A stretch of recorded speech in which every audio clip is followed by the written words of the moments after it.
Season 9 of The Blacklist, scene, Amir.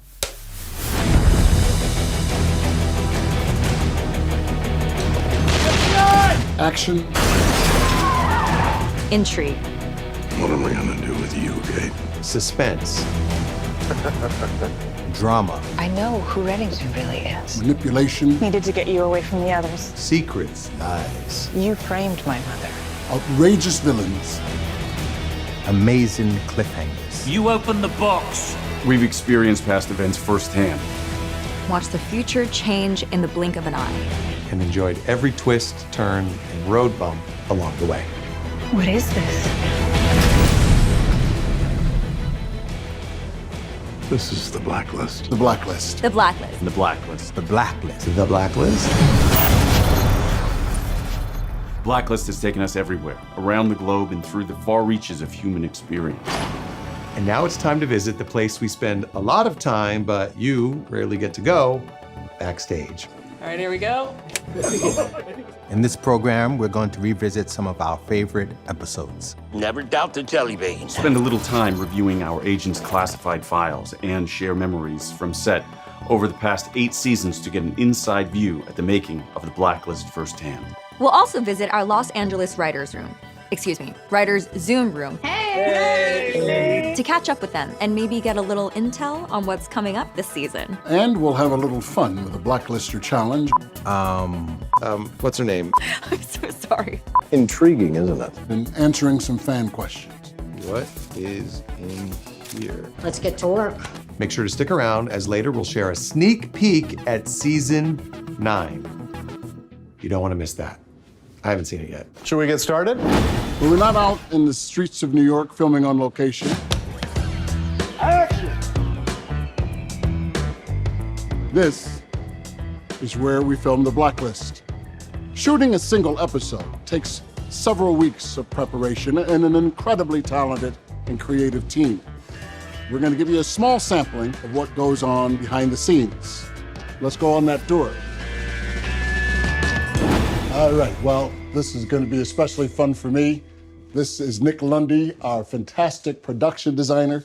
Great to see you, man. Great to see you, Harry. Welcome back Thank to you season so 9. much. Absolutely. It's a pleasure. Walk us through the process. When you get a script, what's the first thing you think about? Obviously, there's a kind of getting the information together and trying to inform everybody what's what.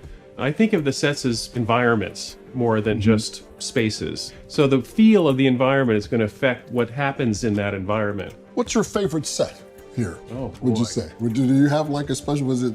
I think one of my favorite sets was the when Red is in the container on the North Sea. Red and Megan, and it starts in a super fabulous, beautifully appointed apartment. Right. And then they open the door and it turns out they're on a container on the North Sea and the camera pulls up and it becomes a visual effects shot. And our turnover is so fast, Right. as you know. We don't always get a chance to really get into the details, but that was one of my favorite ones.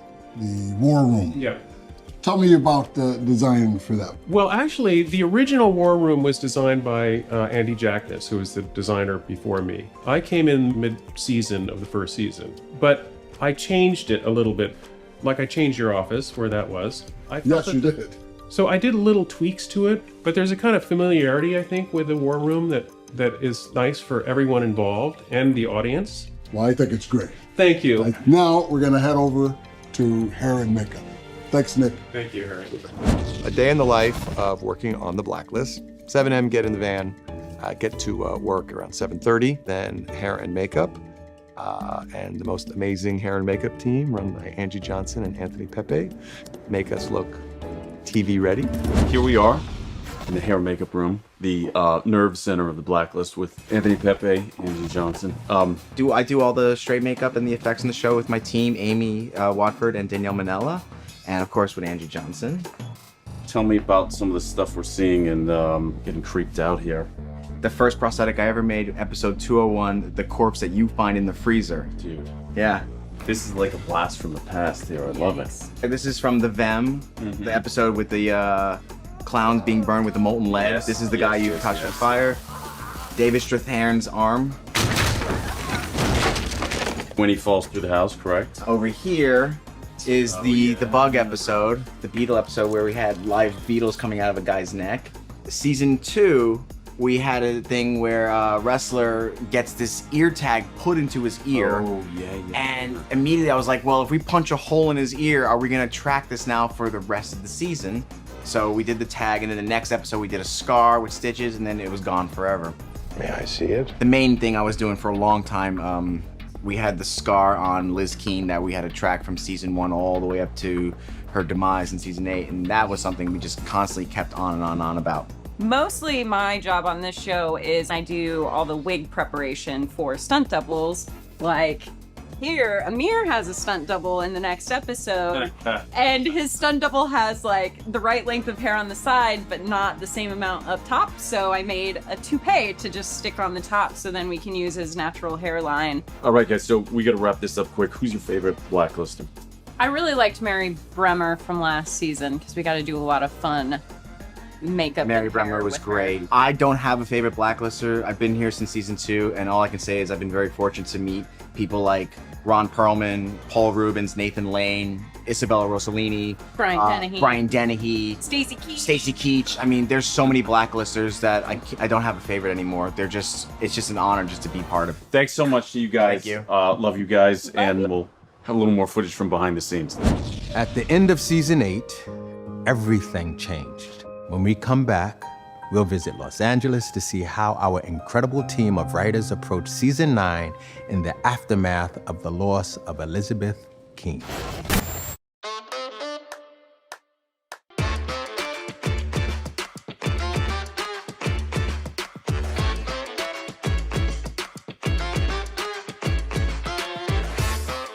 So, what do you want to be when you grow up?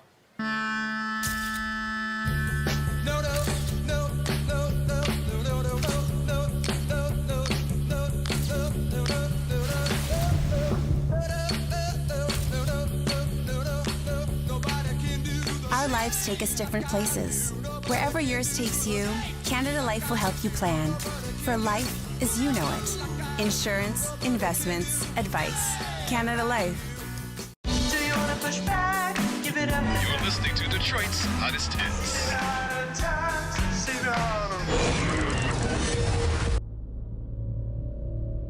What is this?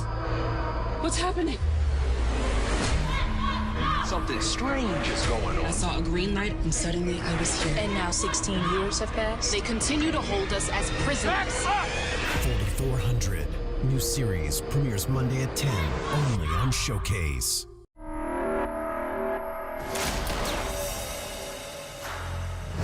This is Robert Langdon. The suspect called him. I teach symbology.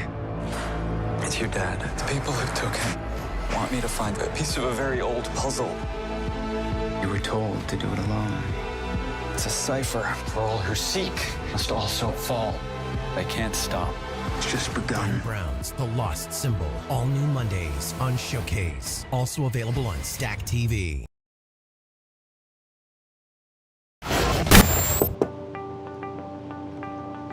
Hello. Oh, hi there. I think you guys are, this is production. I think you're looking for the amazing team of writers led by John Eisendrath in LA. Can we get them a ride to LA? Welcome to Los Angeles, and we are doing a virtual year again this year, and we have our Zoom office for the writers here in LA. As we looked forward to season 9, the writers did have to take a step back and ask themselves, how would the show be different? How would it have to be written?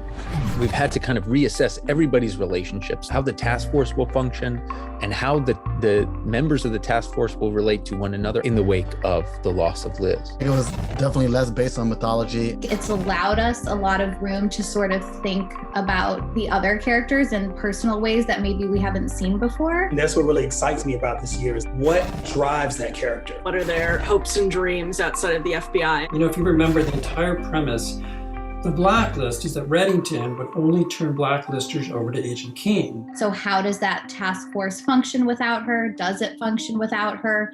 Are we going after the same type of people? And what is Reddington's relationship to the task force without Liz? I don't want to. I understand.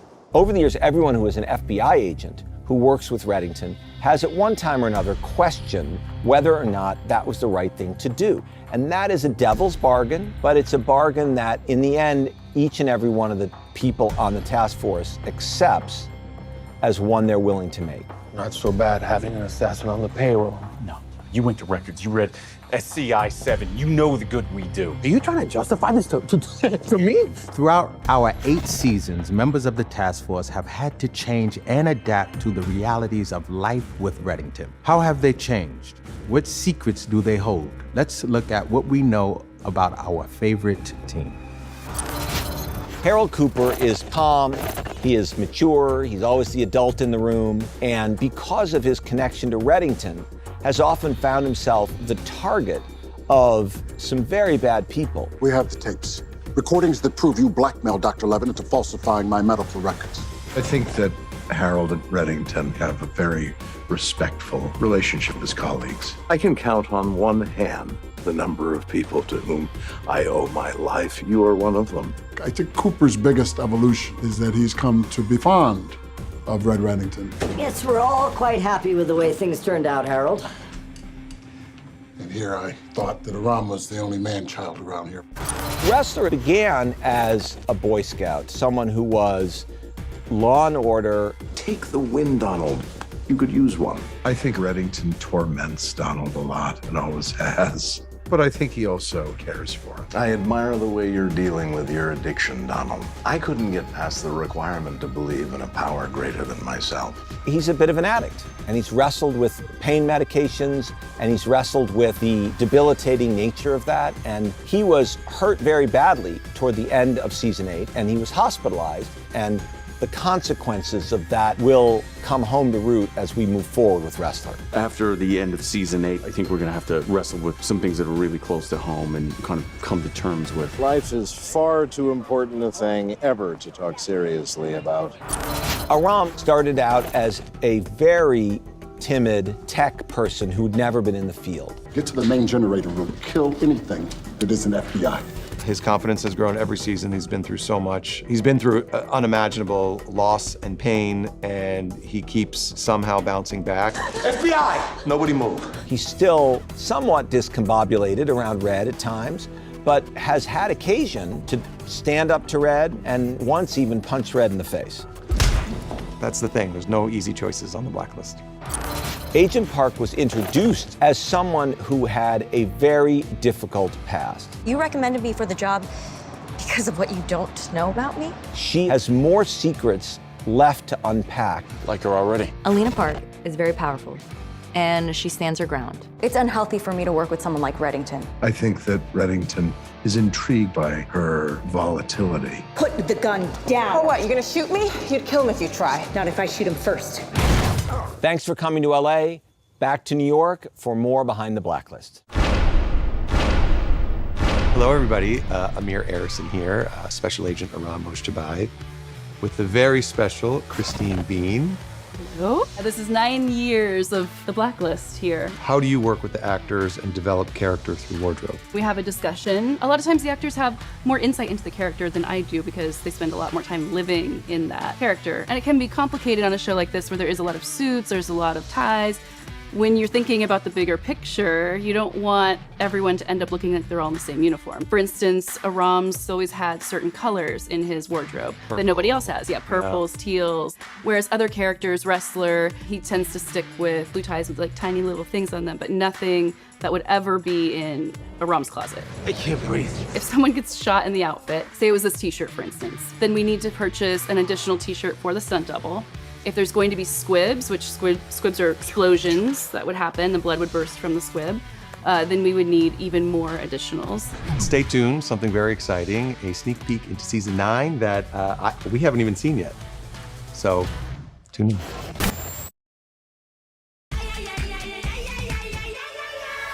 Oh, we're dancing. Oh. Okay, and that's a yeah. I'm a dancer now.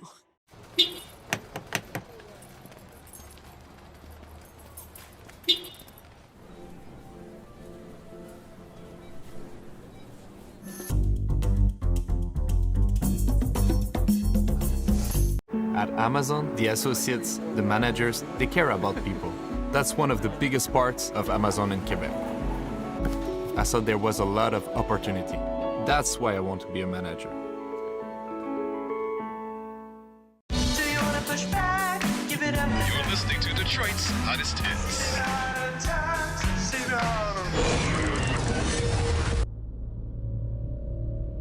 What is this? What's happening? Something strange is going on. I saw a green light and suddenly I was here. And now 16 years have passed. They continue to hold us as prisoners. 4400. New series premieres Monday at 10, only on Showcase. Hey guys, welcome back. My name is Sohn. As you know, on the Blacklist, we do a lot of action, a lot of fight scenes. I'd like to give a warm welcome to Court Hessler, our Emmy Award-winning stunt coordinator. I really love when the actors are involved in the action because it really ties it all together and it becomes a seamless mesh between the stunt performance and the acting performance, and the character comes to life better. Court Hessler, he's amazing. Everybody he brings in to help us out and do the stunts and stuff are terrific. As soon as I get the script, now I'll start having a conversation about what the action is to find out how comfortable they are with doing the action that I would like them to do. And I only would ask them to do what I feel comfortably safe for them to do. Okay, that's enough. There was this fight scene that I did where I had to beat all of these guys up and then snap this guy's neck and run out with the actor Pee Wee Herman.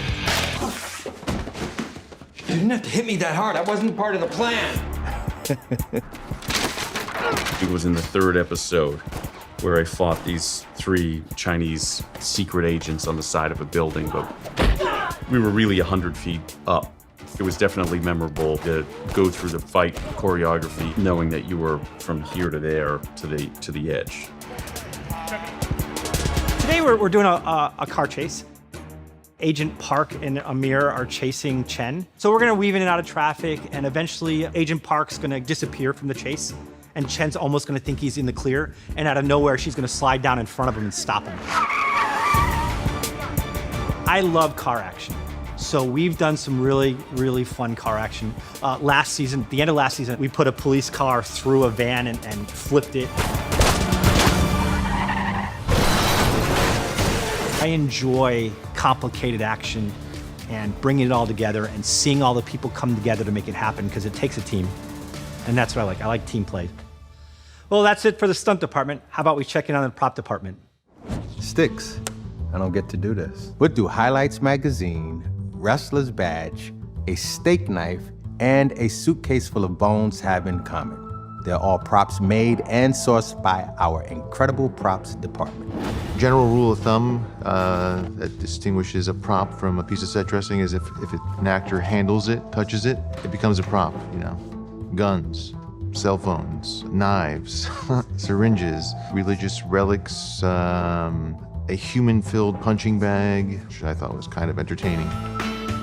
We do our best to dream up the most unexpected things for Red to be doing in the scenes that he's in. We are always trying to push his world. And so the people who are in charge of the props have done an amazing job allowing us to write almost anything, knowing that they'll provide what we need to put in the scene. We had to get a Russian cipher machine, and it was like this, it's incredibly rare Cold War era piece of machinery that basically doesn't exist anymore. Our prop master, Don O'Reilly, was able to locate and convince the owners of these things to let us use these incredibly rare items in an episode. Kind of cool, kind of extraordinary. In case of a victory, there's always a nice glass of fine scotch, I think, to celebrate. You're welcome. We filmed more than 170 episodes of the show, which means we've got quite a few blacklisters. How many can we name? Let's find out. Shoemaker. The Alchemist. Luther Braxton, the director. Mary Brummer. This is a job for Mir Harrison. What's her name? Lady Luck. Anthony Pepe can do that. Oh my God, I gotta start. The next name on the blacklist, Kings of the Highway, I think they were called. The Apothecary. There seems to be an endless supply of weird and creepy people. Ian Garvey. Protean, Captain Kidd. Sutton Ross.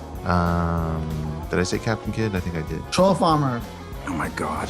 I'm blank. This is so embarrassing. Dr. Lewis Powell, the Kazanjian brother. Katerina Restorova, Anslo Garrett. Oh my God. Liz Keane. Tom Keane. Dembe Zuma. T. Earl King. Paranoid. Neville Townsend. Back in season 3 and 4, we used to pride ourselves on I knew all of them. It's killing me now. I want a name. I want a big one. You can't just order up super criminals like Chinese takeout, Harold. Mr. Kaplan, the Decemberist, Robert Vesco, Wu Jing, Mako Tanita, Ian Garvey, Alexander Kirk, the Mombasa Cartel, the Major, Philomena, the Front, Zarek Mossadegh, Leonard Call, the Invisible Hand, General Shiro, Vanessa Cruz. I think you have enough? Well, this was fun. Let's do it again. We can't wait to share the season 9 exclusive sneak peek with you. Stay right here. It's coming up. Okay, pulling out a question. I have no idea what these are. What is the best piece of acting advice you were ever given? Stay true to yourself. It is not our job to move the character or move the story. It is our job to allow the story to move us. Less is more. Most likely to crack everyone up. The ball passes around, but Diego can surprise you sometimes. Everybody's pretty serious. Without question, Laura Sohn is the easiest laugh in the entire ensemble. I'm so sorry. Between takes, I could be studying my lines, snacking, reading the next script, hanging out and having a laugh with Harry or something. Well, in the words of the great Orson Welles, the acting I do for free, it's the waiting they pay me for. What's one rule of acting that you never follow? Relax. I didn't know there was rules. I follow all the rules. Favorite scene ever on the show? That's hard. What just came to mind was by the graves site with Mr. Reddington. There's nobody down there. Not at the moment. We were in a forest at night by gravestones and with James, but really, I have tons. Did you hear that rolling? They're actually filming right now. There was a scene in season 2 when I'm sitting in the car outside of a train station with Elizabeth Keene. And I expressed for the first time really what my feelings are for her, that I think of her like a member of the family. That's been my most memorable. One of the favorite moments for me, and I have to be unbiased with it, was getting the chance to work with Laverne Cox. Quite a collection, isn't it? And that was like a highlight for me. Glenn's death. There was a speech at the end of it that Reddington gave.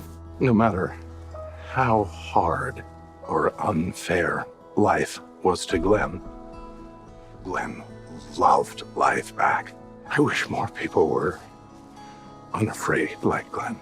Clark was one of people's favorite characters on our show. I got this. I am the tiger. And now Glenn's mother is now on our show. I can't believe this. I can't. Me too. So Glenn lives on. It's been such a pleasure hosting you on our stages as we film an episode of The Blacklist. Hope you've enjoyed this intimate look behind the scenes. Now, it's time for us to unveil the sneak peek we've all been waiting to see.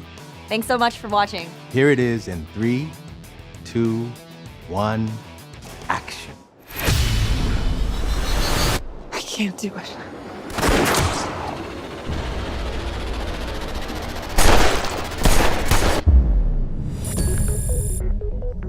What do you want, Harold? It's about Dembe. How is Special Agent Zuma? In the hospital with third-degree burns. You know who we're looking for. A 700-year-old pirate. Mr. Cooper, we have a case, I'm not a field agent anymore. And I'm not with the Bureau. What about Wrestler? Is Reddington involved? Reddington is involved. For his sake, I hope we're never in the same room together. FBI! Open the door! Clear it is while we can see them. We're up against a well-financed blacklister with no budget. Get in the van! Stop! FBI! During the past 2 years, I've learned what to hold on to and what to let go of. If I come back even once, I fear all that work will be for nothing. Stop him. Move in now. Hands in the air! Whoa! No! This is the last place I ever wanted to be. And yet here you are.